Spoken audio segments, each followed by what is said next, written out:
Let me close with this. And this is not hyperbole. The world is watching.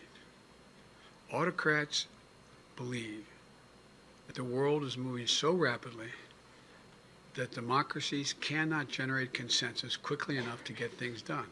Not a joke. I've had hours and hours and hours of meetings and personal conversations with Xi Jinping. I spent more time with him, I believe, than any other world leader has when I was vice president and now on the phone. Every time he calls or we talk on it, it's a conversation between an hour and a half and 2.5 hours. Not a joke, my word.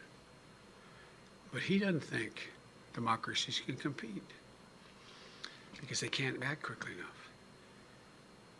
In my summit with Putin, Switzerland, they're betting democracies can't compete. We can't move quickly enough. I'm heading to the G20. Came back from the G7. You know how they measure? They don't measure us based on the size of our military. They don't measure us on how much power we have that way. They want to know, can we get anything done? Not a joke. And many of you travel internationally. Can we get anything done? Can you put anything together to get something done in America?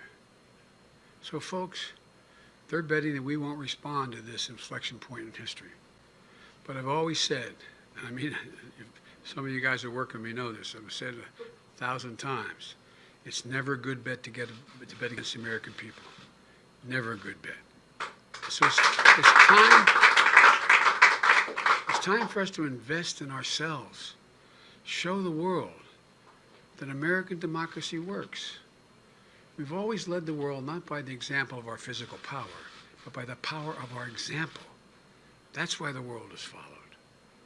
And given us that half a chance, there's not a single solitary thing that we can achieve if we do it together. So I'm hopeful. There's a lot of questions the press is going to want to ask me, I know, about how are the negotiations going and how we're going to get this done and so on.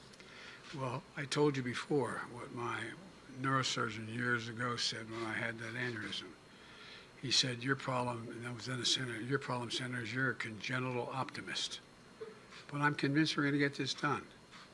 I'm convinced we're going to get it done. We're not going to get $3.5 trillion. We'll get less than that, but we're going to get it. And we're going to come back and get the rest. So I want to thank you all, and God bless you.